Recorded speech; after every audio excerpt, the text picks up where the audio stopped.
She started in publicity at David R. Godine, so she really understands, both the big and the small press world. And without further ado, I'm just going to let her come on up and start off.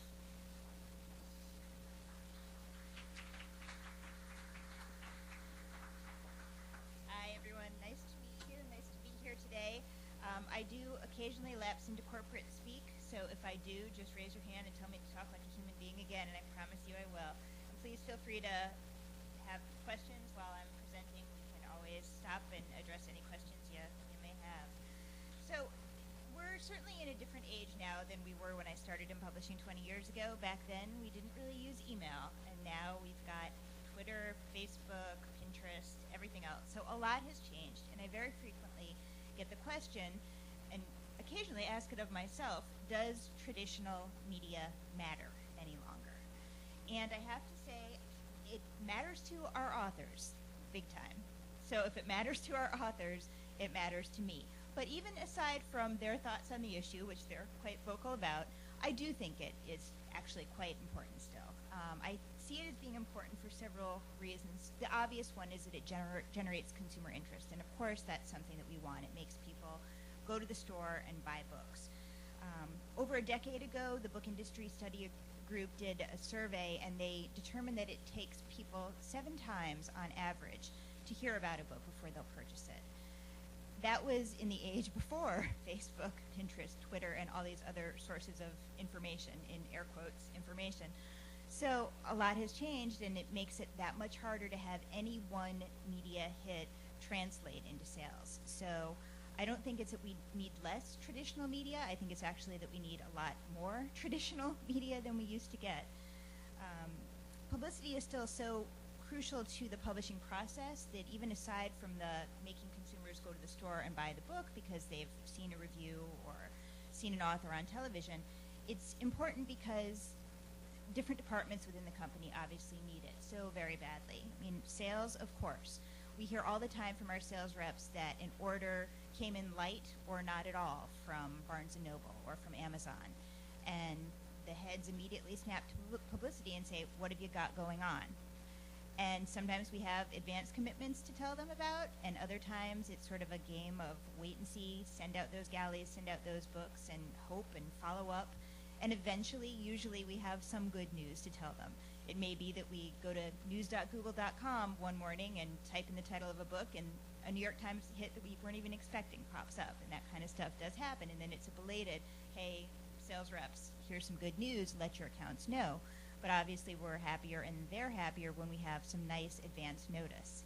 We're hearing more and more lately that it's not enough to just say we're going to have an author on PBS's Moyers and Company, and it's not enough to say we're going to be getting a review in the New York Times Book Review. We now have to give the date that the show is going to air, the date that the review is going to run. Amazon in particular seems to not believe publishers when they say we're getting this, we're getting that, and you can kind of understand it. Reviews do get canceled. Things don't air that are taped and sit in the can forever and never see the light of day. So I get it. But the pressure is on us more than ever to not just get those hits, but find out specifics of those hits before they even happen. Publicity also, of course, is so important to the marketing process. What would you put in an ad if you didn't have a few quotes to include in there? We're cognizant of that. We really do everything we can to not just get the coverage, but immediately share that coverage with our marketing department so that if they have an ad that's going to be going to press in the next couple of days, they can pull that Wall Street Journal quote or pull that American Poetry Review quote or whatever it might be and instantly get it out there to people. We're also hearing a lot from our subrights departments, both foreign and domestic, that they really, really need traditional media because that is what makes so many overseas publishers and editors at those overseas presses stand up and take notice of a book. And it doesn't always have to be big places in which the reviews run. Sometimes it's a San Francisco Book Review or even a Curled Up with a Good Book website. And I think a lot of that is that some of the foreign presses don't really know what media is big media in the U.S. and what media isn't. I mean, of course they know New York Times, of course they know Wall Street Journal. San Francisco Book Review is such a small publication that sometimes they just do online-only editions, but it has the name San Francisco in the title. San Francisco's a big city. I think it still carries weight with foreign presses. So when we're putting forth our publicity efforts, we're thinking large, but we're also thinking mid-sized and even small, because we know it's all fodder for our foreign rights team. And the domestic sub-rights folks, when they're trying to sell paperback rights or trying to get audiobook deals, they frequently email us and say, hey, saw that it got a good Kirkus, can you send me the full text of it so that I can forward it to them? Or, gee, Booklist was good, wasn't it? They seem to be very interested in the trades and getting the coverage in there, of course. And then the editorial department is always all over us, of course, to get coverage for the books. And, I think smart editors do know the fine art of pressing a publicist to try to get more, and we understand that. They need to be able to tout coverage that books they've handled recently have received in order to get to see those good proposals from those good agents. They need to be able to mention to an author whom they've been wooing that, gosh, we got a review in the Boston Globe and the Washington Post and the LA Times for this book. Or we had this author on All Things Considered, and Diane Rehm is also considering them right now, and they might get a twofer on NPR. So, they need this information, they need these results, they need these hits, and we do everything we can to make sure that they have them. Of course, it's super, super important to authors, and very early in my career I thought, well, gosh, they're just so egotistical. They just, want to walk into Starbucks and have everybody say, oh, yay, and clap and say, wow, I read your New York Times book review. They didn't do you justice, but amazing, can I have your autograph on my, Starbucks napkin? But it's not that. And being an author myself now, I get it more so because, it is your moment. It is a brief moment. It's a tiny window. You've been working alone in your pajamas with your cat to keep you company for a long, long time, and you want and actually deserve that moment in the sun. So for the sake of the authors, we try to get good coverage for them, but it also is a career thing for them. Sometimes professors can't get tenure if their books haven't been well received and well covered in the media, and the more splash they can make media-wise, the better their chances of getting tenure. Sometimes it's somebody at a corporation wanting to get a promotion, and by having a book that gets a lot of media attention, they're able to translate that into a promotion, a title change, a salary bump, all that kind of stuff. Another thing we're finding is that authors frequently can't make a living being authors, but they can make a living if they can get a lecture agent, and that person can book them speaking gigs around the country. So if we can get them a lot of media, that makes it much more likely that a lecture agent, like an American Program Bureau or Kepler Speaker Bureau, there's tons of them, it's much more likely that they're going to take that author on as a client. So we know that they need these things for their career, that their ability to keep doing books in the future is dependent, of course, on their first book, second book, whatever their most recent book is, being well received by the media. And of course, that translating into sales. In the book scan era, you're always looking to see how that author's last book did. So it is incumbent upon us to make sure that we get the media to make them sell. Now, while publicity is certainly very important, the fact of the matter is there are publicity-driven books and there are non-publicity-driven books. And I feel very strongly that smart publicists don't waste their time on books that are primarily marketing-driven titles. What kinds of books would that be? Well, oftentimes health books, for example, tend to be more marketing-driven than publicity-driven. You really just need to let people know who have a particular disease or a particular ailment that book exists, and that will then be something that they would gravitate toward. Maybe it's outreach to doctors to make sure that doctors know to recommend the books. Maybe it is advertisements in things like the New England Journal of Medicine or the Journal of the American Medical Association. So sometimes it's really targeted grassroots outreach that's needed, and that really would be in the form of marketing more so than publicity. So I think it's important for smart publicists to apportion their time to the books where they really stand to be able to get those nice, big, game-changer media hits. Let's switch gears a little bit and let's talk about book reviews. I can't emphasize enough the importance of the trades. They are the building blocks of all other reviews to come. Back when I was in college and we studied Maslow's hierarchy of needs, right there on the bottom it was things like food, sleep, sex. Now it's PW, Kirkus, Library Journal, Book List as far as I'm concerned, because all the other media that you get builds on that. Book review editors at the major market daily newspapers are deciding what to review based on not necessarily what they're seeing in PW or seeing in Publishers Week, in Kirkus Reviews or Library Journal or Book List, but they're taking notice when publicists are forwarding them quotes from those reviews and showing, yes, we got all 4 trades for this book. That's a sign right there. Even if the reviews are a little bit lukewarm, just getting all 4 of them means something to those book review editors. Or getting a few starred reviews, or even just 1 starred review. But I don't just assume when we get that the people I need to see that will see it. I cram it down their throats. I email them and say, hey, look, 4 starred reviews, or 4 reviews, or 1 starred review and 3 pretty favorable ones. So you got to use what you've got to get what you want, and the first thing you've got to get are those trades, because those are your key building blocks. The New York Times Book Review, fabulous to get, always happy when it happens, but we are seeing more and more as their pages shrink and shrink that it is very, very hard to get reviewed there. There was a study done that it is easier to get into Harvard University. I'm not kidding, there really was a study done. Easier to get into Harvard University than to get a book reviewed in the New York Times Book Review. That explains it. But, you know, there are so many other options out there. I mean, there was a time where I would think, go for the biggies, and if you don't get them, you don't get them.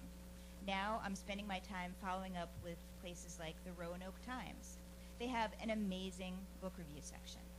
Following up with the Chicago Times, Chicago Tribune. Following up with papers you might not think have a book review editor, much less a robust book section. Up by where I live, there's the Lawrence Eagle Tribune in Andover, Massachusetts. They give a full page to books many Sundays. So we go now not just for the biggies, but for that second tier and sometimes even third tier newspaper. We go for magazines that have circs of 1.5 million, but we also go for magazines that have circulations of, maybe 50,000. If they're the right 50,000, I honestly think that can sometimes help you more than a review in a USA Today or a review in a Wall Street Journal.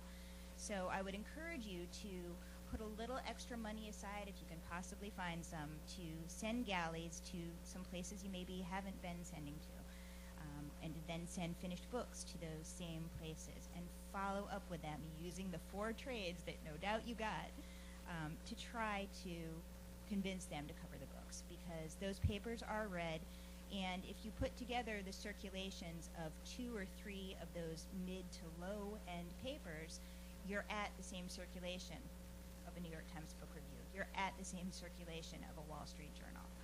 So don't ignore the little guys. Also, don't forget your subject-specific magazines.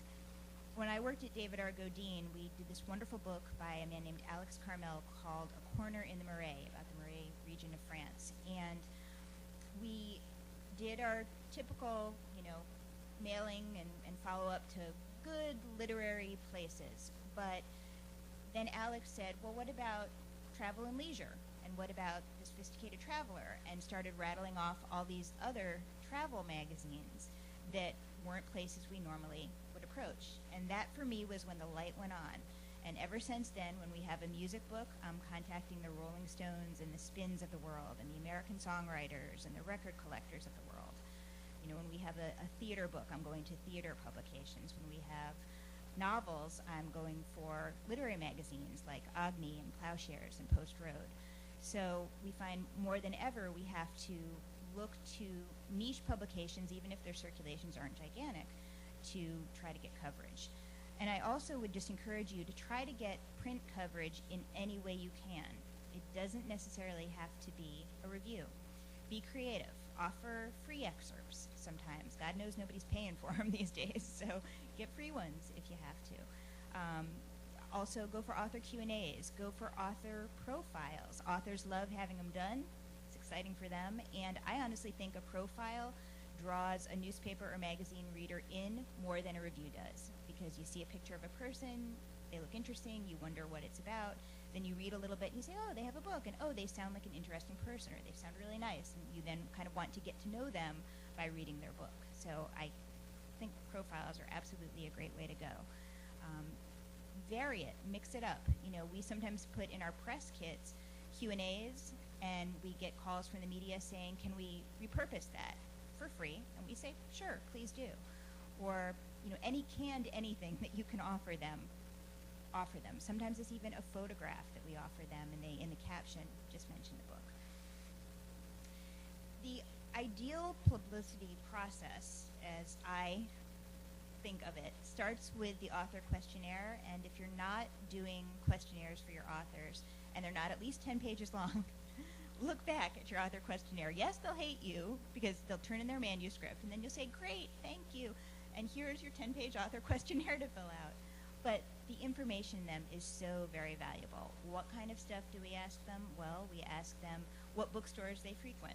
Sure, we want to make sure that those stores have good stock so that they don't then call us and email us and say, hey, so I was in my local Warwick's and noticed that they don't have any copies of my book and I live right down the road. Why is that? We all cringe when we get those kinds of calls. But the most important thing is just to find out what stores they're frequenting, because those are places where they could give talks, and make sure they know, you know, at least drop by and sign stock for those stores, even if you're not giving a talk, and that might lead to a talk. We ask them what libraries are in their area, because we think libraries are another great venue for speaking gigs. We ask them if there are any churches or synagogues or any house of worship that they might have an in with, even if it's not their church or their synagogue, if maybe they have a friend who could get them a speaking engagement. More on speaking engagements later, but that's a question that we ask in the author questionnaire. And we also ask them, of course, if there are any award competitions for which their books should be entered, because there's nothing that wakes up a sleepy book like an award competition. And if it is a finalist, great. If it wins it, oh my gosh, you're going to be able to get so much more for it media-wise. You're going to go back to everybody who passed on it and say, so, that book you passed on just won the, and it doesn't even have to be a big award, you guys. Honestly, just having something to tout, just having something that they've been recognized for to say opens doors like you wouldn't believe. The publicity process, starting with that author questionnaire, is good, but shortly after that, you're going to be having to send out either manuscripts or designed pages. And I would encourage you, because the lead times of so many publications are so long these days, not to hesitate to send out designed pages especially, and manuscripts to people who want them. The only thing that ever holds us back from doing that is a legal read. If we're really concerned that there's something in there that we need to have vetted, we would wait and not send it out to the media. But barring that, go for it. They don't need it to be fancy. They just need what they need when they need it. And you just don't want to have to tell them no. If they're hot for it on a Monday, they may not be hot for it on a Friday. They're certainly not going to be hot for it by the next Monday. So get it in their hands, even if it's not pretty. Apologize for the 8.5 by 11 hole punched paper, and send them what they need. We do a big catalog mailing every season, and I would encourage you, if you're not already sending your catalog to the media, to do so. We send ours to about 2,500 print and broadcast media contacts. That's a lot, I know. Can't give you exact statistics on how many checklists we get back from them, because we do include a form on which they can indicate what books they'd like to see. But it's a lot, and it helps us so much. It serves as a guide for us when we're deciding who we're going to send galleys to, who we're going to send finished books to, who we're going to follow up aggressively with, because they're people who've already expressed interest. So it's a good bellwether indicator of who the people are who are interested in any given book, but it also will help you as a publicist to prioritize which titles are going to get your time. Because if you're getting 150 requests for one novel and 14 requests for another, you really should invest the majority of your time in that one that people are already showing signs of interest in. I'm not saying don't do anything for the 14. Every book deserves to have something done for it. But you have to, I mean, we're all short-staffed. You have to portion your time in the way you have to apportion it. With the galley mailings that we're doing, we are always conscious of cost, and of course, they're expensive little things. They're usually more expensive than the finished books would be, because your print runs are so small. So we have tried NetGalley, How many in here have tried NetGalley, just out of curiosity? Have you had any luck with it? Does it work with media? Me neither. Good, I thought it was me. I don't know why. In theory, it's an excellent, excellent idea. It saves paper cost, it saves shipping cost. It's instant gratification for media people who live in a 24/7 environment and expect things immediately. And for those who are pretty wired, you know, it sure is handy to just be able to put a book on your Kindle and head on home or ride the subway or do whatever you have to do. I get why it should work. It ain't working. Not for me, anyway. The only books where we have seen NetGalley really work have been books for which we couldn't do galleys because they were so big. Either, you know, a 700-pager or something with a lot of bells and whistles, a lot of color, big trim size, something for which you just could maybe do a blad, maybe not even afford to do a blad, but couldn't do full galleys. So for those kinds of books, cookbooks, children's books that are heavily illustrated in big trim, yeah, I think NetGalley makes sense. For just, you know, your 5x9 text-only book, it seems not to be how the media wants it. I'm not saying NetGalley isn't valuable. I do think for marketing efforts, it's probably actually essential these days for bloggers, for people who, you know, engage in various forms of social media and recommend books that way. But Jackie Levin of the Today Show, the books producer there, she ain't on NetGalley. I know because I've asked her. You know, there are a lot of high-end media people, the book review editors at the New York Times Book Review and the Washington Post. I've never received a request from one of them saying, can you send that to me, you know, via NetGalley? Can you approve me on NetGalley? Is this available on NetGalley? If anything, if they really want it electronically, they ask me for a PDF. And I just email it to them because they're trusted industry professionals and I know that I can trust them with it. So NetGalley, great for marketing. The media's not there yet. But let's hope they get there, right? Because then we're going to be able to send galleys to anybody we want to. And it's going to be cheap and quick and easy. Yep.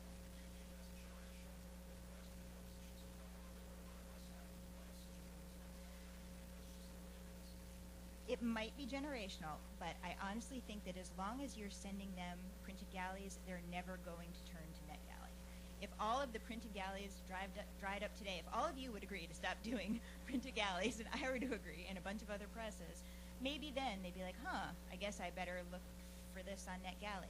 But if they're getting 100 galleys a day, which many of them are, some of them even more than that, and then they would have to log on, click on something, download it, why do it? They could just reach instead.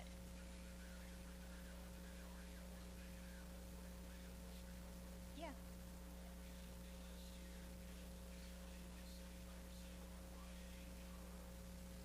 It is better for genre fiction than it is literary fiction. Yeah. Yep.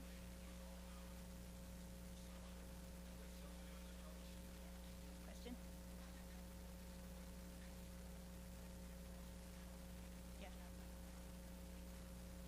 So do we.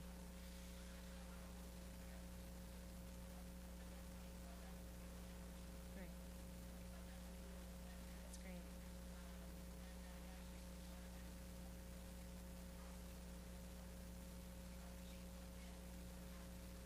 Just click. We have started dabbling in that, and I do think that they're more amenable to receiving catalogs electronically than they are galleys electronically. That said, we do on our printed checklist that we send with our printed galleys have a box where they can check and indicate that they would like to receive future catalogs electronically, and about 10% of the people are saying that they want to receive them electronically. Everybody else apparently wants to just continue getting them in the dead tree version, as we say. So less resistance, certainly. Not quite there yet, but you can kind of, you know, force them into it. Again, you can say, well, we don't have printed galleys this season, but here is a link to a website page where you can view what we have and can just click through to request. The more easy you can make it for them, the more user-friendly, the better. And I do think they'll get there, and I think they'll get there with catalogs before they get there with galleys. So we do our galley mailing, usually 3 to 4 months out. We then do a whole lot of follow-up. We do our finished book mailing. Then we have our release date, our on-sale date, and our pub date. we're finding that when we have pub dates that coincide with a holiday, an anniversary, an observance day, anything, we're able to get more publicity for the book. It's frustrating because the media wants to sort of dumb down everything and push it into a little box. But if we publish a relationship guide on February 25th, and we publish a relationship guide on February 14th, Valentine's Day, we're going to get double the coverage for that February 14 pub. Same with Mother's Day, Father's Day. And it doesn't even have to be big holidays. I mean, we had a book called The Summer of '68, which was this hybrid baseball sports history book, and wonderful book, a real writer's writer, great guy, pubbed it on opening day. So much more media than we would have gotten for it mid-season. So much more media than we would have gotten for it any other time of year. So giving the media a hook, giving them an excuse for coverage, which is really what it is more important than ever these days. They're getting 100 books, but there's one that is pegged to whatever holiday is on the calendar for 2 weeks from now. It really increases the chances that you're going to get the book covered. We do our campaign. We start to taper off usually about 2 or 3 months after the pub date. Sometimes we taper off earlier when our efforts are just not producing results and we just need to kind of focus on other titles where there is more going on. Sometimes we hang with them a little bit longer. Maybe it's 4 months, 5 months, even 6 months, if things are still happening for the book, if people are still wanting the author. Then things get pretty quiet, and we kind of slip into what we call maintenance mode, which is where we are reactive to the media's requests rather than proactively seeking the media's coverage. Don't ever use the phrase maintenance mode with authors. Understandably, it doesn't go over terribly well. But that is kind of what it is. It's keeping in touch with them, letting them know that you still love that book and you're still always keeping an eye out for opportunities, and we really are still always keeping an eye out for opportunities, but we're not coming in every morning thinking, this is the one I'm going to work on hard today. Things quiet for a while, and then the paperback comes out, if we're able to do them. And there are, the bar for doing paperbacks has been raised for us these days. We don't know if it's that ebooks are taking away from our paperback market. We don't know if it's just that some of our hardcover titles have not performed well enough to really justify a paperback and have demand for a paperback, but there was a time when we did paperback editions of pretty much every hardcover we did, and that is not the case anymore. We're getting super, super selective. But when we do them, because we, cherry pick which ones we do full publicity campaigns for the paperbacks. We don't scrimp on it. We feel like if you're going to do a paperback, do it right, and assign a publicist to it. It could be the same publicist who worked on the hardcover campaign. I think there's a lot to be said for continuity, but it could also be a different publicist, and I think there's a lot to be said for some fresh blood, some new contacts, some new enthusiasm. And when we ask the authors sometimes too, and sometimes it's just obvious that they have such a good working relationship that they'll keep the hardcover publicist on the paperback campaign, and sometimes there was a little friction and we'll assign them a new publicist. But regardless of who's going to handle it, we do a full campaign. And I will tell you, you can get national NPRs for paperbacks. You can't get much in the way of reviews except for maybe some niche publications or some smaller circulation publications, maybe some web coverage.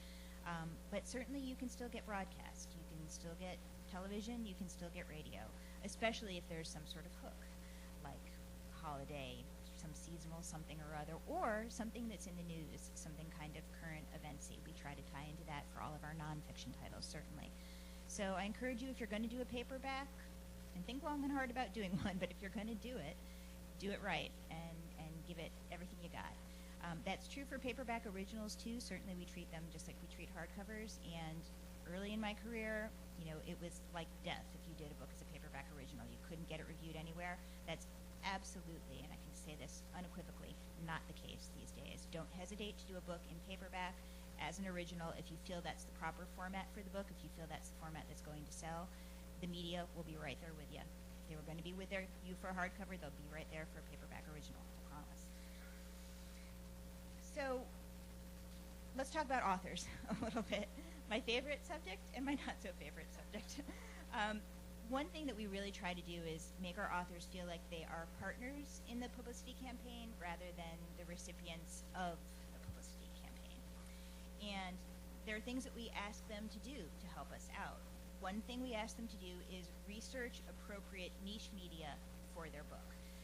Journals, publications we just may not be aware of. You know, I gave the Alex Carmel A Corner in the Murray example earlier, letting me know about various travel magazines, some obvious ones, some obscure ones, you know, some Francophile magazines he let me know about. So any of that kind of stuff, incredibly helpful. Have them research it, and don't just have them rattle off, try this magazine, try that magazine. We actually say, great, these look terrific. Can you find the addresses for me? And sure, you know, we have Cision, we have a database, and not all authors are going to do that, and not all authors we would even ask to do that, but many are happy to help. In fact, some of them we don't even have to ask. When we say, you know, give us your ideas for good media outlets for your book, they list the address, and then they list the people who they think would be appropriate for it. So, you know, ask for their opinion on the potential media outlets, both print and broadcast. And, you know, good authors, they know their peeps. They know where the book is going to resonate, so trust their instincts. Ask them to provide their personal media contacts, people they know, and, you know, great if it's somebody who reviewed their last book or somebody who's interviewed them in the past, but if it's a friend of a friend or a cousin of a friend or whatever it may be, you know, we'll still take those names. We still think it's worth a galley, or at least it's worth a finished book. Even if it's just somebody who's not in a position to actually assign their book for coverage, but can just walk it down the hall and put it on somebody's desk. I mean, publishing and media, they're both businesses of relationships. So if you've got somebody who's got a personal connection, play it to the hilt. We ask authors to write op-ed pieces for us, and we ask fiction authors as well as nonfiction authors to do it.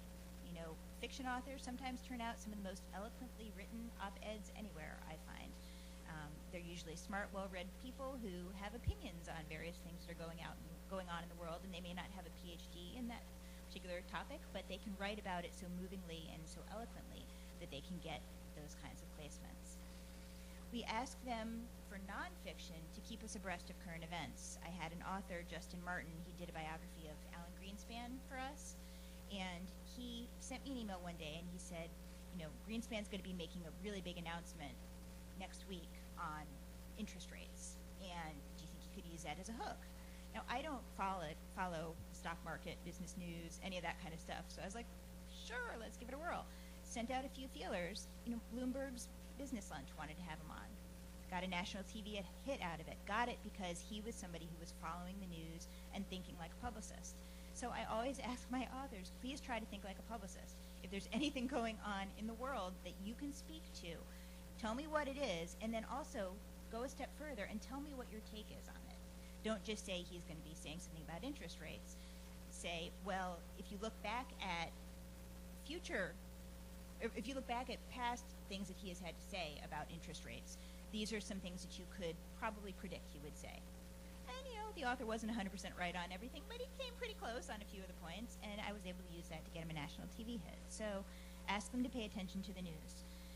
I listen to NPR every morning driving down from New Hampshire to Boston, and I listen to it every night driving up, so that I'm aware of what's going on, so that if my authors aren't paying attention to what's going on in the news, I can at least to some degree know, and then send them an email and say, so do you know anything about that talk that Alan Greenspan is going to be giving next week? Can you tell me about it and give me your thoughts on it, and do it by tomorrow morning so I can send this out?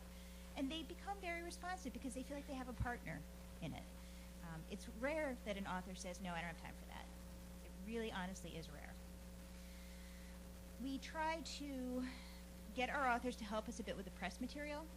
I don't usually ask my authors to help with a press release because I think it's a very hard thing to ask an author to take a far enough step back from their book to understand what is really going to resonate with the media. And they're not people who are pitching the media all the time and getting no's with reasons for no's from the media people. So it's hard for them to understand what's going to work for a press release and what isn't.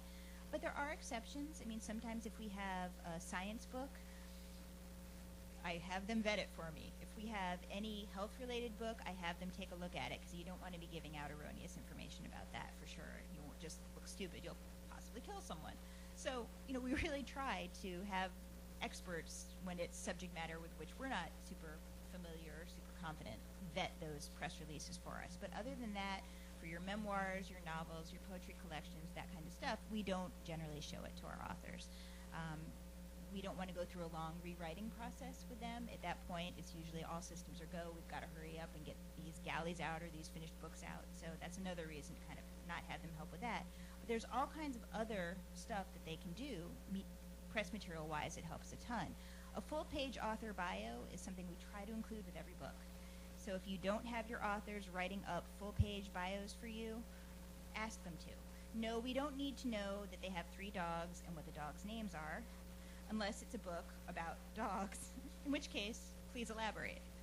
But a page where it talks about, who they studied with while they were in college, who influenced their writing, places their stories and poems have been published, places in which they've been interviewed, shows on which they have appeared. The number of foreign language editions can be impressive of their previous books. Any awards that they have received, what their day job is, if their day job is not writing, if they're not a full-time writer. All of that stuff is tremendously helpful. It makes them sound interesting, so that even if their book doesn't sound interesting, they sound interesting, and you can sometimes still get media coverage for them.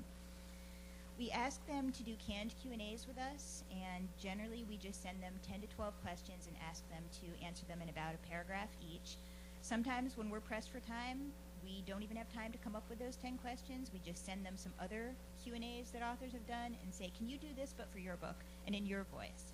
And we really do encourage them to use their own voice with these Q&As, because when you send it to a media person, a radio producer reads those Q&As as if they're answering questions from her host on air.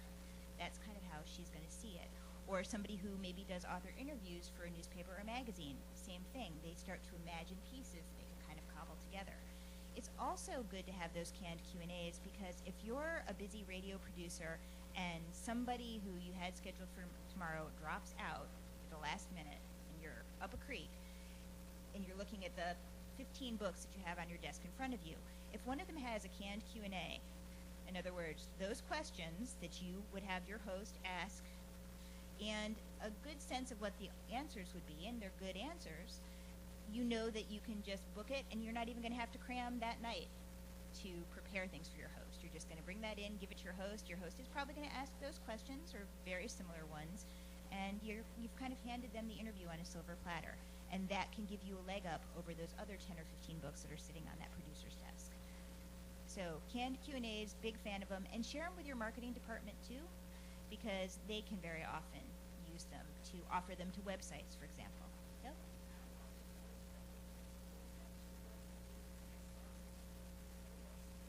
Oh, I think that's a great idea. For Spotify. So they were music themed books, or?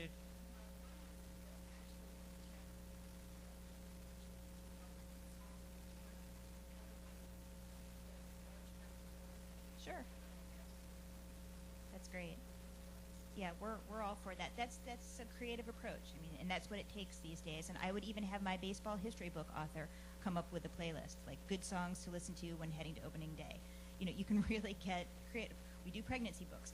Good songs to listen to while in labor. I'm not shy about it. I'll do whatever I have to do. Try anything. But yeah, playlists are a great idea. So we do task the authors. We ask them to help with the press material, and with researching appropriate media outlets, all of that good stuff. We ask them to research awards for which their books could be mentioned, could be submitted. We certainly ask them about venues that could be good speaking venues for them, to give us a list of those and find out where there are reading series, what libraries host authors, which ones don't, all of that good stuff, to do some detective work for us. And again, they're generally happy to do it, because they haven't always published with presses where there's been a publicist asking them for those kinds of things, where they've felt like they've had a partner in publicity. So more times than you would think, they're actually happy to do it. Another thing we try to be very good about doing for our authors is letting them know of every commitment for coverage the second we get it. So if I get word from the Sacramento Book Review that they are going to be running a review, or from Rain Taxi that they have a review in the works, email the book review editor back and say, thanks, that's great, can't wait to see it. Oh, and what issue is it going to be in? Because our Amazon rep is going to want to know that. And then I email the author and say, so, expect a review in the September issue of the Sacramento Book Review. We let them know. We like them to always be up to the minute.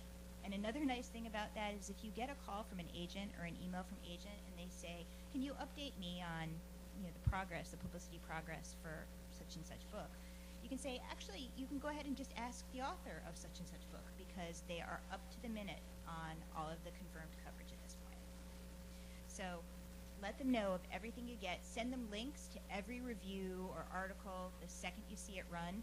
And it's not just important because they like to know what's going on. It's important because more and more of the authors are tweeting it, they're Facebooking it, they are blogging it, they are getting the word out about the coverage that they've gotten, and it goes viral that way. So do keep them informed of everything, send them links to everything the second you're aware of it. The one thing I do caution you about is if they are appearing on a national TV or radio show, they shouldn't mention that anywhere because it could scare away other national TV or radio that compete, and same with major newspapers, major magazines. So great to talk about it after it's already run or aired, but saying I'm going to be on Talk of the Nation on August 17th means they're probably going to have a really quiet July because that, until it died, was a really big show. Dealing with problem authors, that's something we all certainly encounter, more often than they would like and more often than we would like, I'm sure. The only thing I can say other than make friends with the agent and get them in your corner if they have an agent is task your authors. Keep them busy. Maybe it's writing op-eds, maybe it is doing social media, but the busier they are, the less time they will have to gripe about anything. Tours and author events are certainly a good way to keep them busy. We are not touring authors nearly as much as we used to. I will be honest about that. It's $1,500 or so per city when we tour an author, and that's just not something that we can afford or should afford for every book. In this very connected age of ours, I don't think tours are as necessary. I think a lot can be done via Skype. And there are also, various live chat options like Shindig, for example, and a number of other outlets where they will host live video chats for authors. And so we would be more inclined to go in the direction of, Skype interviews if we possibly can, rather than having to send an author to a city just to do one television interview. Even some national shows will take it, like Katie Couric's show. Oprah's show, before it went off the air, was even taking some things by Skype.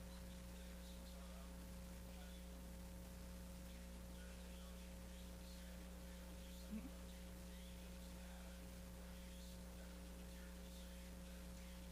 Yep. We just put in the materials saying the authors are available for interview via telephone, Skype, or pretty much any other media you need. And most of our authors either have Skype or have a friend whose Skype account they can borrow.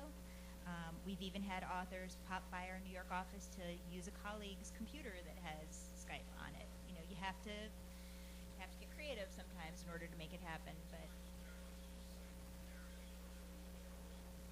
yep, we would put that in a galley letter, for example. We always have the media people contact us because we're just. I've had too many times when there have been, conversations before an interview that go south and then the interview ends up not happening. So I'm like a brick wall, I will confess, when it comes to conversations beforehand. But, they can just contact us and we'll give them the author's Skype address and we'll get their Skype address and pass it along to the author. And you'd be surprised the number of outlets. They're absolutely fine with it. Even some bookstores are willing to do it.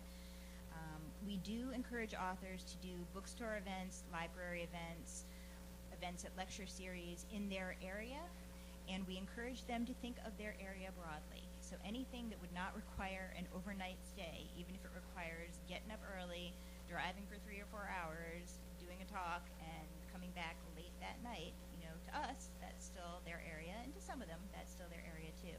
In New England, it's really easy to do an event in Boston and then drive up to North Andover, Massachusetts, and speak at Andover Bookstore, and then drive on up to New Hampshire and do all of the wonderful independent bookstores in New Hampshire. And Vermont and Maine aren't too far away from there. So if you have an author who could, do a bit of driving, stay with a few friends, was planning on taking a little vacation anyway, and could stay at a B&B, we encourage them to think like that, and we will do the legwork gladly to reach out to those bookstores and arrange those events. And we will send blow-ups of the jackets to those stores to help them promote it. We'll give those stores flyers that they can doctor up with their own information to use to hand out to people.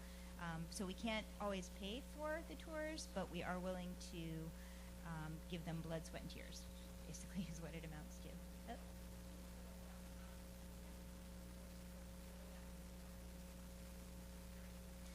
I think if you've got a rock star author, it can work great. We've sent many authors to Portland to do Powell's and Seattle to do Elliott Bay, even though they lived on the East Coast or in the South.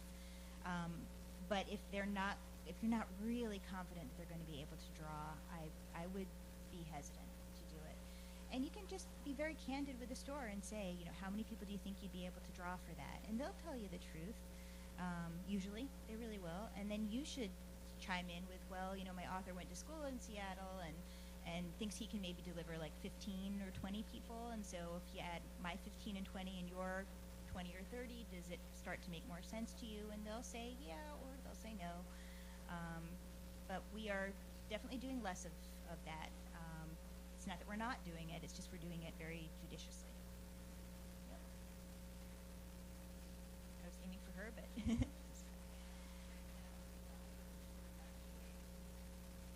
yeah. Local ABC, NBC, CBS, Fox affiliates. Yeah.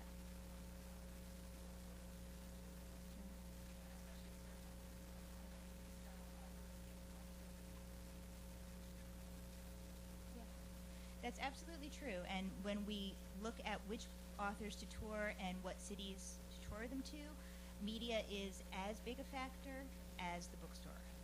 Absolutely. If you send an author to Minneapolis and you can get them Minnesota Public Radio while they're there, that's one of the top 10 biggest NPR affiliates in the country. Even if you're sending an author to do an event at a bookstore in Albany, WAMC is right there. It's worth doing. It's another top 10 NPR affiliate. And some of those are interviews where they really only do face-to-face interviews, or might not look twice at your author until you say they're going to be in Albany or they're going to be in Seattle. So absolutely, I agree with you. And if we feel that we can get a good indie and some good media, by which I probably mean the local NPR affiliate, a local ABC, NBC, CBS, or Fox affiliate, and if we feel we can talk the Seattle Times into covering it because they're going to be at Elliott Bay, or Portland Oregonian into covering it because they're going to be at Powell's, then it's a whole different game. We're still careful though. Yep.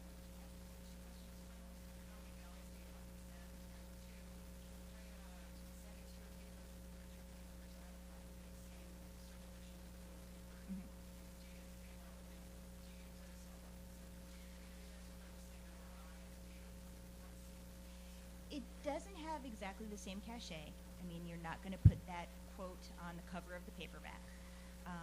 You're not going to be able to use it to get All Things Considered or Morning Edition. But it does still create book sales. We do see the dial move when you get a lot of them. And we especially see it when you get a lot of them in a very short period of time, which is tricky to get papers not just to review the book, but to review it when you want them to review it. Very, very tough.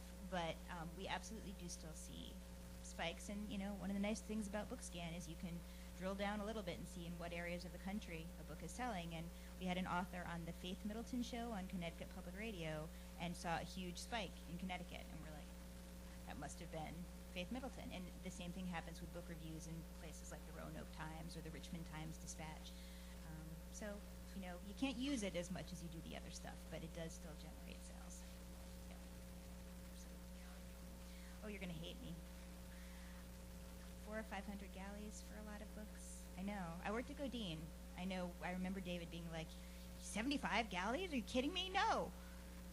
So I know it's pricey, but there are so many outlets, and it's so hard to get the high-level outlets that we have to go wide, we have to go broad. I could, probably for most books make do with 250 or 300, but anything less than that, I would be ignoring some people who are usually pretty good to our books.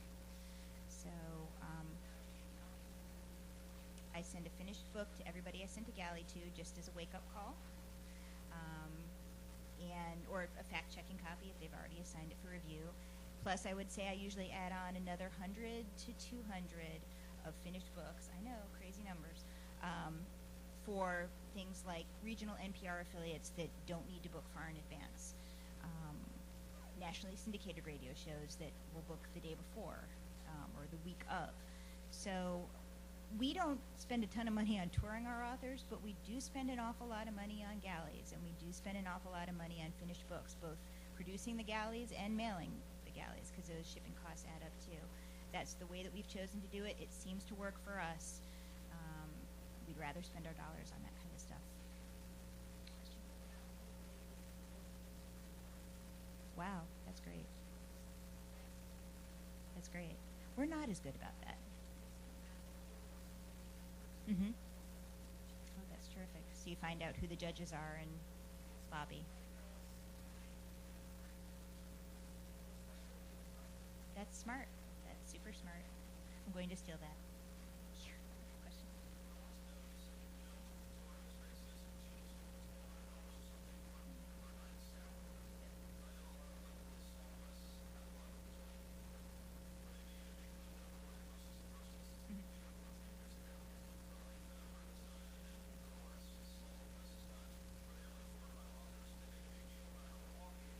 Right.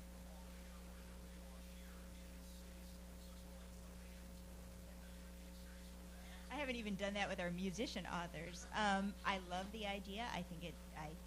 There's evidence it works. I would be happy to try it. I don't know that our authors are quite so DIY that they'd be cool with. I feel maybe dangerous putting them in a van together. Probably not. Probably not. But I'm even thinking, like, I have many lovely historians like Harlow Giles Unger, Stanley Weintraub, Thomas Fleming.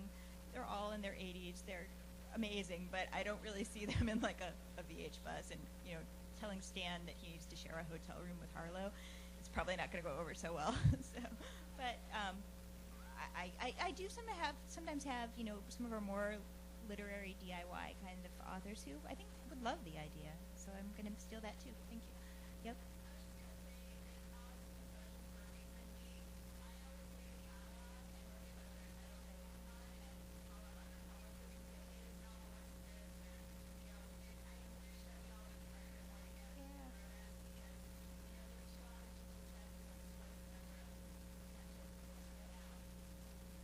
That's great.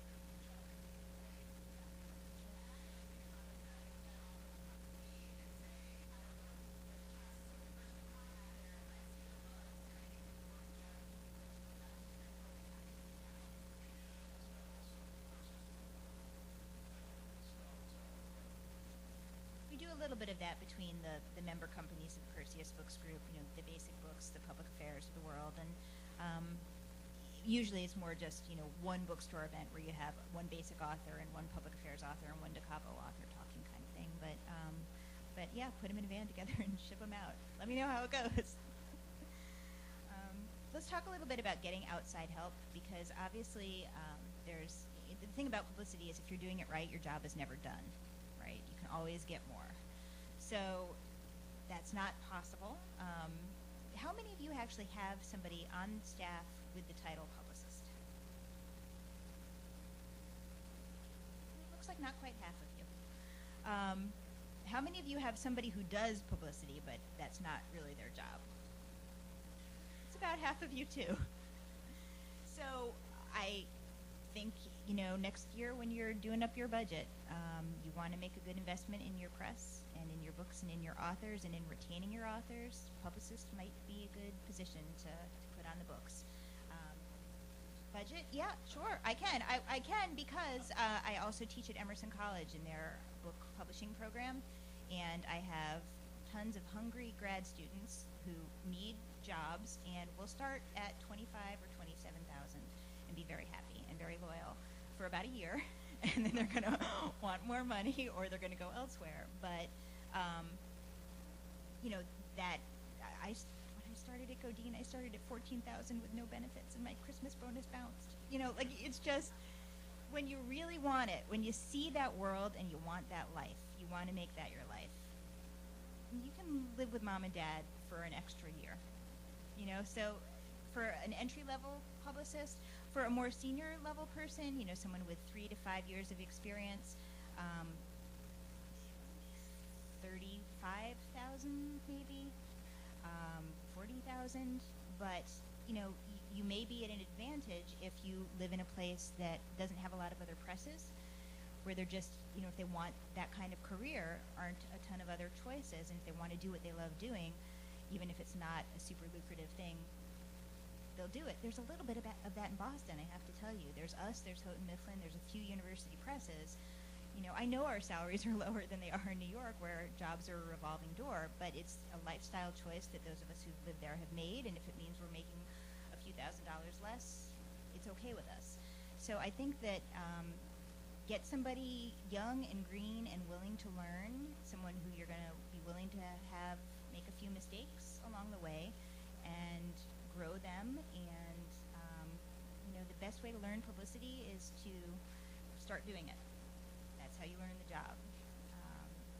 Also, if you have unpaid interns, that's a very, very smart thing. We have 5 interns unpaid every semester. Every semester, fall, spring, summer as well. And we couldn't survive without them. And we don't feel we're taking advantage of them, because we know where they go on to get jobs.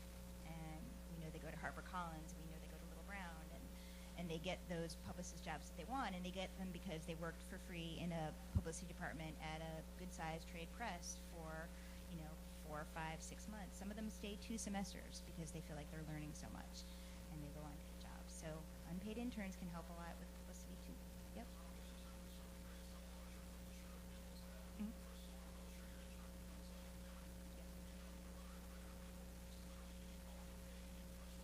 Mhm. Yep. Yep. Each department has their own team of interns. So Subrights does, the foreign rights people and the domestic rights people have different batches of interns. Marketing has interns. We give them all kinds of tasks, large and small, and they tend not to be of the can you get us coffee variety, but instead the can you draft a press release, or we're sending this author to Tucson against our better judgment, but he really wants to go there, and there's a bookstore that wants him, and we don't know what media exists in Tucson because it's not a place we normally send authors to. Research it, find what you can find. Do they have an NPR affiliate? Yes, in fact they do. So, you know, that's the kind of stuff that we give them to do. It's really substantive stuff. And if we have a good intern, we will say, okay, here's a paperback, knock yourself out. Come up with a media list for it, come up with a press release for it, and do the follow-up. And type up your results so that we can send it to our sales reps. And, you know, we don't always let them communicate with the authors. Sometimes when they're really, really good interns, we are like, yeah, sure, you be the voice of the company to that author, but more often than not, the author stuff is funneled through us, but we will give them some of their own titles to work on. Not front list, not, you know, big new hardcovers that we're doing. We have them help us in portions of those campaigns instead.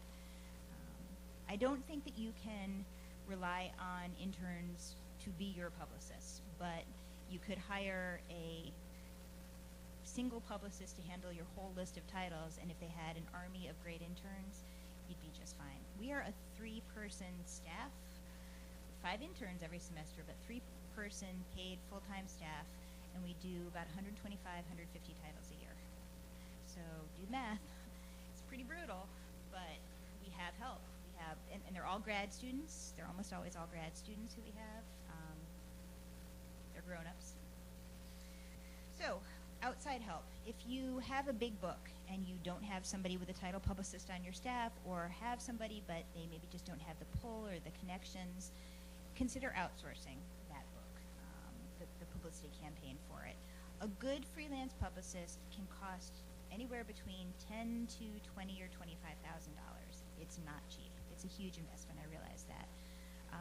But if you have a dedicated person who is really, really working, who has a ton of contacts, and who's with a book publicity firm that has name recognition, it can get you so much more attention. I'm talking about the Goldberg McDuffies of the world, or the Hilsinger Mendelssohns, or February Partners, which was started by a couple amazing women who worked for HarperCollins for a number of years. Those places aren't cheap, but they're not cheap for a reason. They're really good. They get amazing results.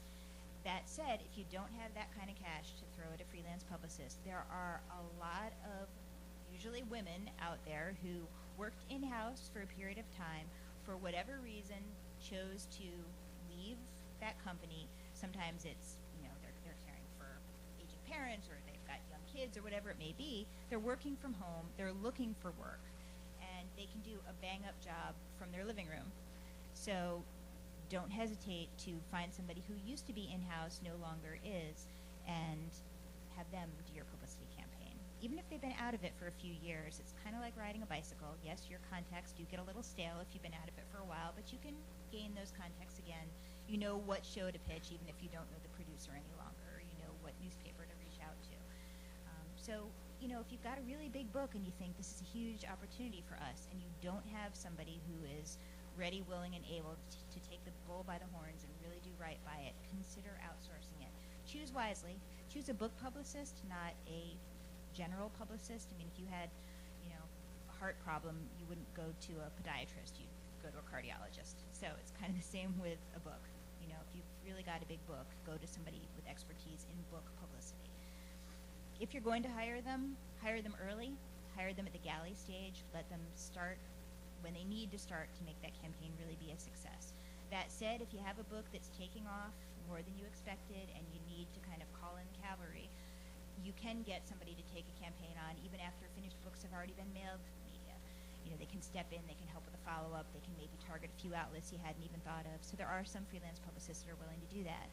There are also freelance publicists who are willing to do portions of campaigns. So if you're sending an author on a 10-city tour, there are some publicists who will say, yes, I'll do that for $750 a city, or $1,000 a city, or $500 a city, depending on how much they need the work. So give out a portion of the campaign. Perhaps it's just radio. You want them to focus on radio because you think it's a great book for radio. Perhaps it's just print coverage, especially reviews, that you want them to do a big push for. A lot of publicists these days are looking for work, and it's a tough economy, and they're willing to slice and dice things a little bit. So keep that in mind. Let's talk a little bit about online book promotion and social media. At DaCapo, where I work, we do not handle social media. Our marketing department handles social media. So they handle the DaCapo Twitter, they handle the DaCapo Facebook, they dabble in Pinterest and other kinds of social media that I couldn't even tell you about. And really all we do in traditional media land, which is what I'm mostly in, is feed them links to traditional media coverage. We feed them a link when video of a television interview posts on the website. We feed them a link to an audio clip when it airs on NPR or whatever show it may be. We send them links to reviews, profiles, Q&As, all that sort of stuff. So we are the people who give them the fodder they need to do their social media outreach, but we don't actually do the social media outreach. Our authors do a lot of their own social media outreach, so again, you need to be sure that you're feeding all of that stuff to them. I do tell all of my authors to create a Facebook page for their book, and a lot of them are willing and happy to do it. Some of them have it ready before I can even ask them about it. We ask them to consider tweeting, and there's some authors to whom that's really distasteful. I get it. I don't do the Facebook or Twitter thing myself. I get enough communication coming at me every day, and I'm sure many of you feel the same way. But I do think it's really crucial these days for authors to have a Facebook presence, and I think a Twitter presence can help too. That said, I don't think that social media is the end-all be-all for any book. We did a book called America, You Sexy Bitch by Michael Ian Black, very well-known comedian and movie star, and Meghan McCain, John McCain's daughter. Michael had 1.7 million Twitter followers. Meghan had a mere 300,000 Twitter followers. Add them up, we thought we had bestseller. We thought, how could, with that many followers, and then they have Facebook friends out the wazoo, and how could this book not work? Well, we've sold about 2,500 copies of the hardcover. We can't justify doing a paperback. I booked Megan on 30. I know. I booked Megan. I know. But we can't. We printed. I'm embarrassed to say we printed. I think 17.5. That's a lot of returns for us. I mean, that's a big print run, granted, but that's subtract 2,500 from that. We're hurting. It was you. It was your fault. Here's the real kicker. I booked Megan on 35 national television shows. The View did it. The Talk did it. Tonight Show did it. Letterman, she let Michael do that one. Very nice of her. 35 national television shows. 2,500 books sold. I think it's that people who follow Michael Ian Black really don't care what Meghan McCain has to say, and I think people who follow Meghan McCain really don't care what Michael Ian Black. We thought we could have the best of both worlds. I think we ended up with neither world. So, bigger problems with that book.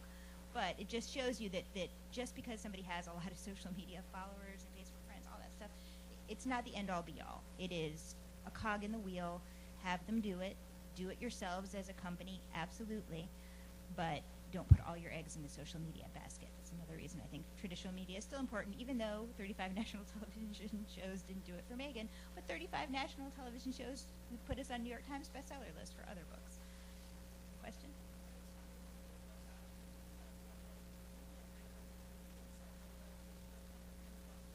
Congratulations, that's amazing. Yeah, we're in the crapshoot business, in case you guys didn't know that. You knew that, didn't you? You knew. But hey, that's part of the fun of it, I suppose. So other stuff that we try to do online, we do book trailers sometimes, video book trailers.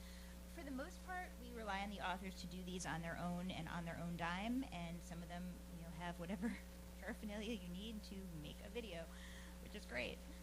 We don't ask why they had that paraphernalia in the first place, but they have it. So that's great if they'll do it. But if they won't, we will sometimes spend the money, and it can cost at least, $4,000 or $5,000, sometimes more, to actually have a camera person go to their home and do a video interview with them. We did one for Kevin Sorbo, the actor who played Hercules for years and years.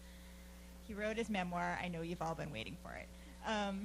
And it was a book about his strokes. He had 3 simultaneous strokes when he was in his 30s, and his battle back from that, and it was just his inspirational story. And he gave this amazing interview, because he's an actor, he should be able to do this stuff well, right? Where you're practically crying by the end of it. And there were pictures of him and his wife who stood by him, and his kids who he had after the strokes, and I mean, it was perfect. And we were able to use that in social media outreach. It's on his website, his Facebook page, everywhere. It was a smart investment in that case for us. But not everybody is a trained actor who can pull that kind of thing off. But not everybody has to be. I mean, we had a guy, Mac Montandon, who did a book for us called Jetpack Dreams. It was about like the search, the quest to actually have a working jetpack, and how we were close, but not there yet, but close. And he did this, I know, but it did pretty well. He did this really funny, as you might expect, irreverent, cool, crass video, and posted it all over the place, and was picked up by all these other websites that were like, oh, you got to see this, and Huffington Post posted it, all over the place, because it was clever and creative and a little DIY, a little homemade, but kind of cool in that way. So that can work very well too. It may be a poet reading some of their poems on camera. It may be a short story writer reading a page or two from a short story. We did a collection called Fire and Forget by Iraq, Afghanistan war veterans, collection of short stories of theirs. And many of them did little readings from their book and posted it online, and we were able to get some traffic for that. And then we were able to get some traditional media coverage from that. It wasn't just about the book, it was about the fact that these veterans had recorded their own stories and then shared them with people. We start with the trades, the shelf awarenesses, and PW Daily sometimes will post them. We send them to Huffington Post. They'll sometimes post them. They always want to be first, though. That's the only thing. So if you think you have a shot at that, go to them first. We'll send them to niche websites sometimes. So in the case of Kevin Sorbo, we offered it to the website of the American Stroke Association and the American Heart Association. We can try to send them just about anywhere. They may not take it.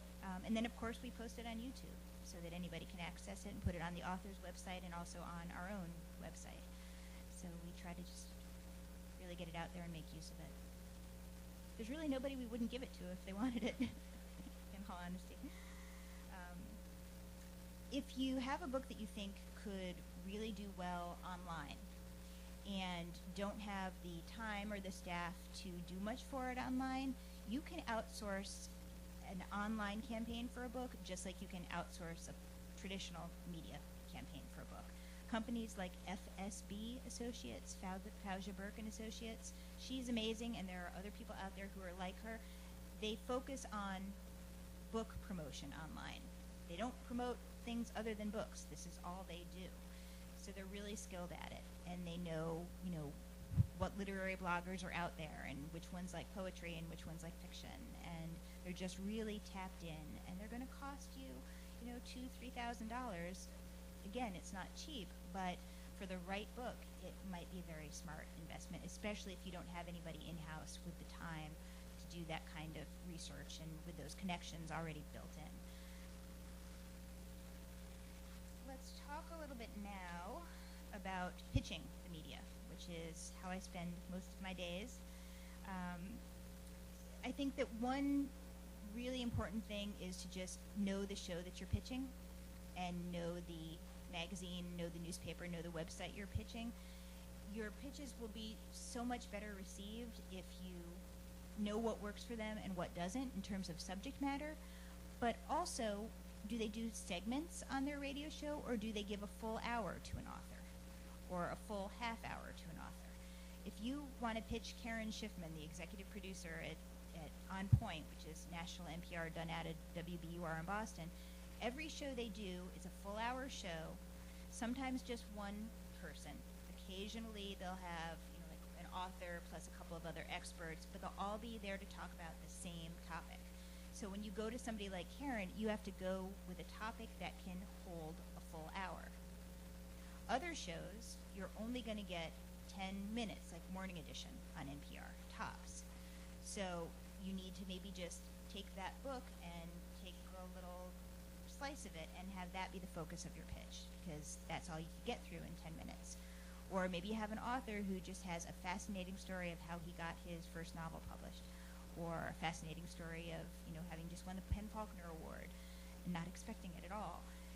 That is the kind of thing that you could pitch to a show that does full-hour interviews like Fresh Air with Terry Gross, but could also pitch it to a show like, Weekend All Things Considered, that's maybe going to do a 10 or 15-minute segment. So know the show, know what they're looking for in terms of subject matter, but also just the way the show is structured.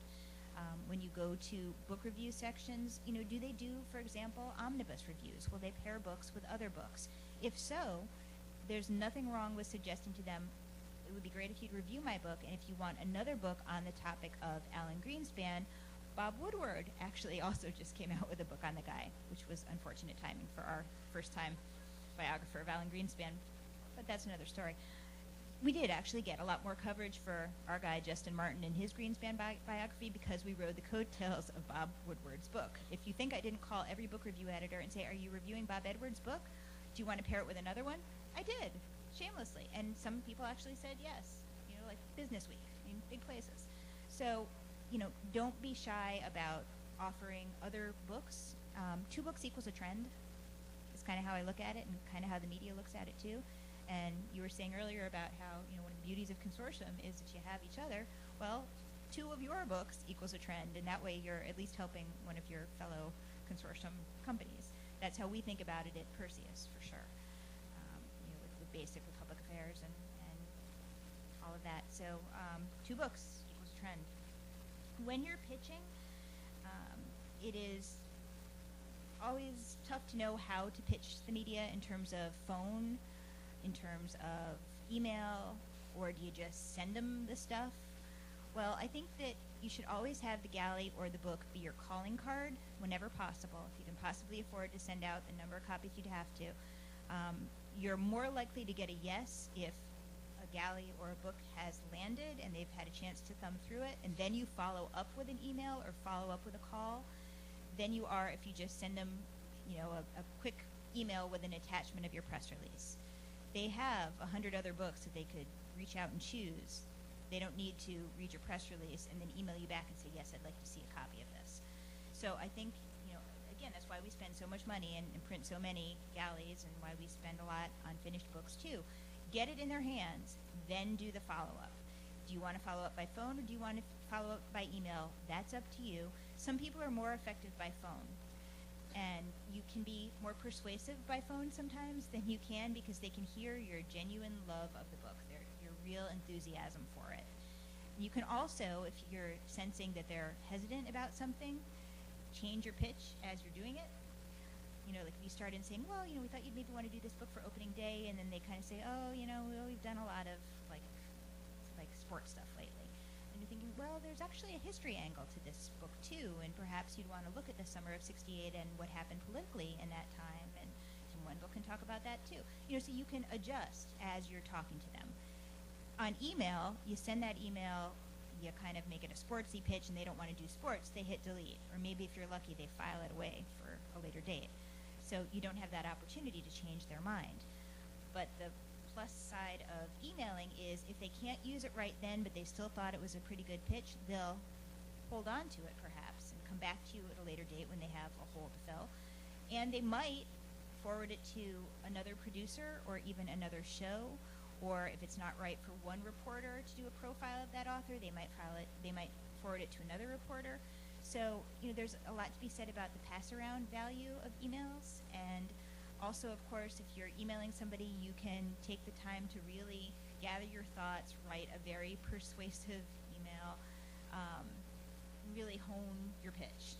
And you can also attach blurbs, you can attach quotes from reviews. You can use all of your ammo really effectively in email. You can't really call them up and be like, wait, let me read you this Kirkus. You can try. Don't do it. Question?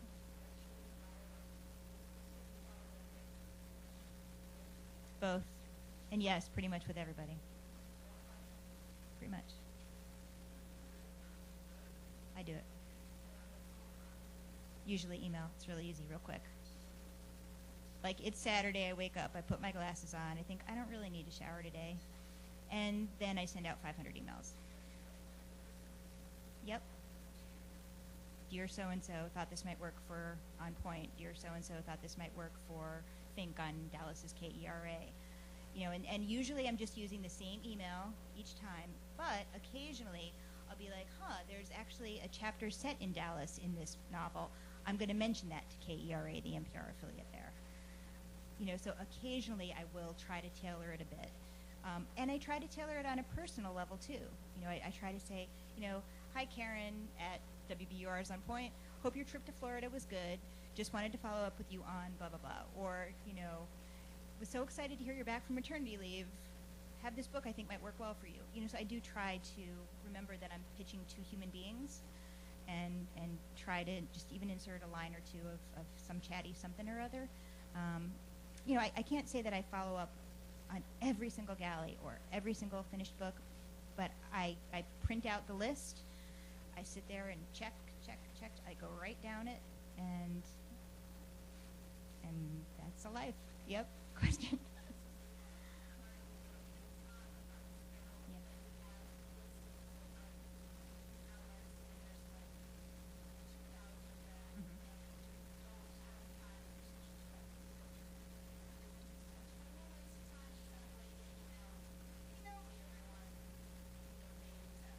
I don't think it's a total waste of time. You'll get some responses from that. I think it depends on the media outlet. I mean, an executive producer at a national NPR show, they're probably going to hit delete. But a junior producer at a major market NPR, they might look at it twice if it is something that resonates with them. I don't think it's a waste of time. I think if it's a well-crafted pitch, even if it's, kind of spammy, many of them will be okay with it. And the nice news is those who aren't okay with it will let you know. And you can just take them off your list for next time. Question? Ideal length for an email pitch. 2 good paragraphs and a sign-off sentence. And a really good subject line. Like I usually don't just put the name of the book or the name of the author. I try to say something like potential guest for opening day for our baseball book, or potential guest for gardening season. I can do better than that.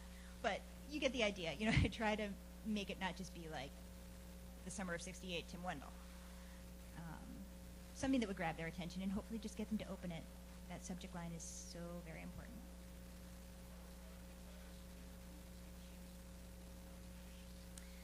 We send the galleys out 3 to 4 months in advance of pub date, preferably 4 months, but we just don't always have them by then. Some books are a crash.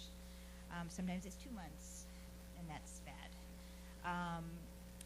When I always send a copy to myself so that I know exactly when it's going to land or when it does land, and that's when I start my follow-up. And after the galleys land, I'm following up until I have finished books, basically. In different stages of follow-up, because it's not like you just follow up with them once. Like if somebody got back to you and said, yeah, I'm kind of interested, you're going to wait a few weeks and then try them again and be like, so I remember you were interested in this. Do you want to book it now? It got a great Kirkus in the meantime. So 3 to 4 months to mail the galleys, then you follow up on those. I usually mail the finished books. We usually have them to work with 3 to 4 weeks before they go on sale in bookstores. So I get that mailing out as quickly as I can. I try to have my mailing labels and my press material all ready so that the day the book ships from the warehouse, that mailing can take place. And then I send myself a check copy again, and the minute I know it lands, I start follow-up some more.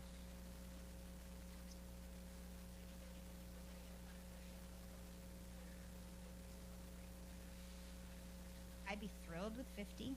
I'd be pretty happy with 25. And I'd move on to the next book with 5.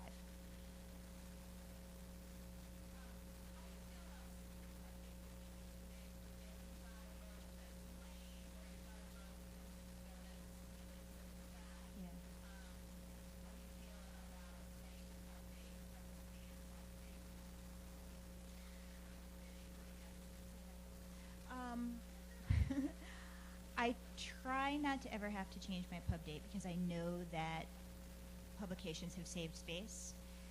I don't think it's too much of a problem if you go from like April 1st to April 15th or April 1st to April 29th. It's still an April pub. They're not going to freak out if they get the press release and it says May even, and you had originally told them April. But when you start talking about 2-3 months or longer, it creates a real lack of confidence in the publicist. And we usually know at the time the galleys are going out whether that book is going to hit its release date or not. So I would just hold off on sending out the galleys until I was pretty darn sure that we were green-lighted the whole way through. And hopefully then it wouldn't have to do any huge mea culpas. I have to do one right now with this really neat book we have called The Sugar Detox, where I'd originally called it a June 1st pub, and now it's going to be July 1st pub. And it wouldn't normally, that doesn't normally matter that much, but it's a great women's magazine kind of book. And for them, like if it's in their July issue, they want it available in June because that's when their long lead magazine goes on sale. And so it's tougher with the women's magazines. And I've had a few that are like, well, we're putting that in our June issue. What do you mean you're not going to have copies in stores then? I'm like, because your June issue hit streets in May, and we weren't there in the first place. We're really not there now. Not so good. But I think the best thing you can do is just wait until you're sure and then move on it.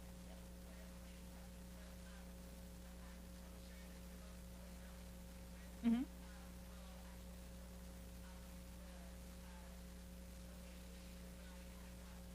Yeah. It's harmful. You're welcome. I'll say it in print if you need me to. I would be glad to. Yeah. The only reason I can ever justify that is, we're looking at year-end revenue right now.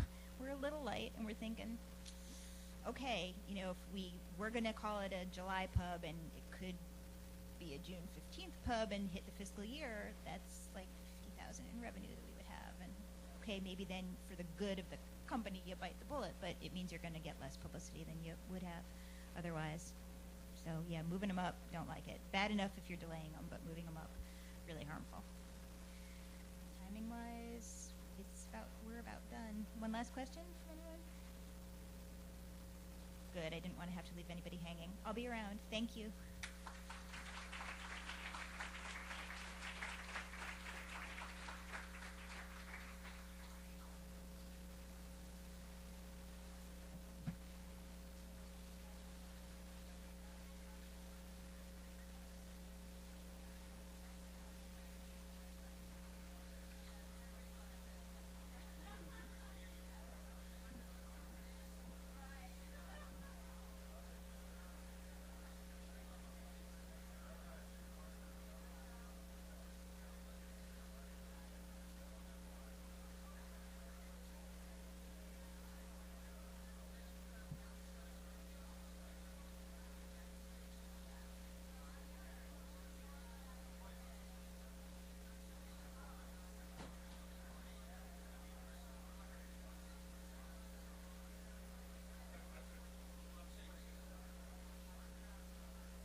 Okay, I think we're about ready to get started here. I can't decide if this space, if it's that the space is more intimate or that more people than ever before have showed up for the publisher meeting. It's great. It's wonderful to see all of you here, especially on such a glorious day outside. Coming from Minnesota, of course, we really appreciate glorious days because there haven't been many of them. It just snowed the day before we came. But it's great to see everybody at our new location. The Desmond Tutu, our last home, is under renovation, and so we decided to try Poets House. For those of you that don't know, Poets House is a national poetry library and literary center that celebrates poetry in our culture. Those of you who were here for our cocktail party last time might remember that there is a 50,000 volume poetry library upstairs that includes many of our publishers' poets. And we will again be holding our party here on Saturday evening upstairs. We've had another great year of having publishers' books recognized in the major awards category, including the 2013 PEN Faulkner Award for Fiction, which was won by Benjamin Alir-Sains for Everything Begins and Ends in a Puppy Club. From Cinco Puntos, and in fact, they will be missing the cocktail party because, oh, you're coming? Oh my God, you are too good. I was going to say that's going to be the first time they miss the cocktail party, but there is going to be a Cinco Puntos presence while Bobby goes down to see the award given in Washington, D.C. Enchanted Lion had 2 titles on the New York Times Best Illustrated Children's Books, Little Bird and Bear Despair. And both Wave Books and Copper Canyon were finalists for National Book Critics Circle Award for criticism for Madness, Racket, Honey, and poetry on the spectrum of possible deaths.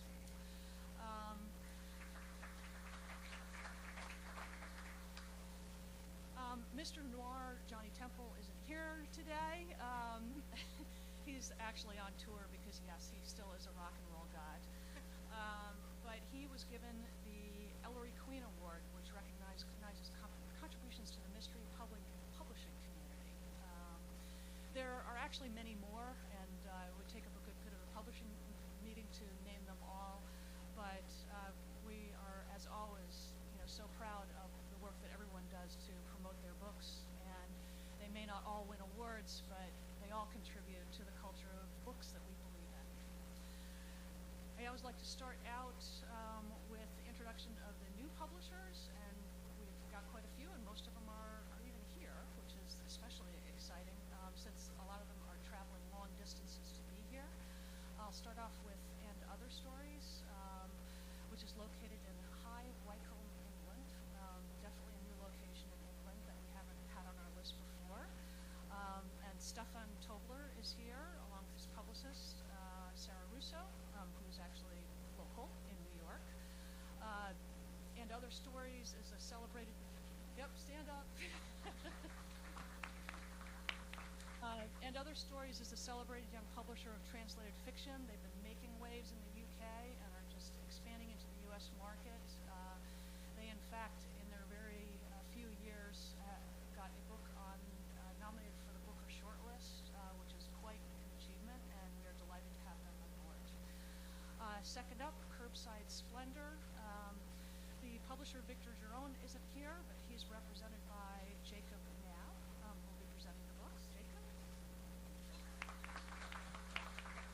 And Curbside Splendor is a publisher of cutting-edge literary fiction, one of our favorites. Creative nonfiction, poetry, and art, coupled with large-scale music and literary events in Chicago and beyond. So at some point, we're going to have to get the Curbside Splendor crew in here to talk about doing large-scale events for books. But they really have developed a reputation in the Chicago area, and we're happy to have them on board. Then again, from London, England, Gaelic Books, and we have 3 folks representing Gaelic: Jane Atkin, Pilar Webb, and Ali Savage.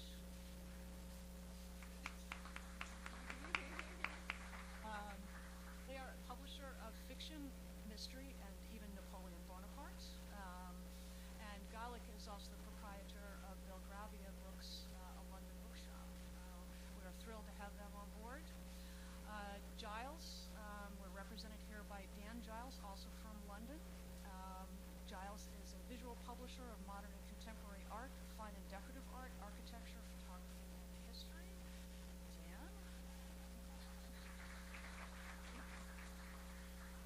And Koyama Press is represented today by Ed Canerva. They're from Toronto, Canada. They're an award-winning publisher that supports emerging and established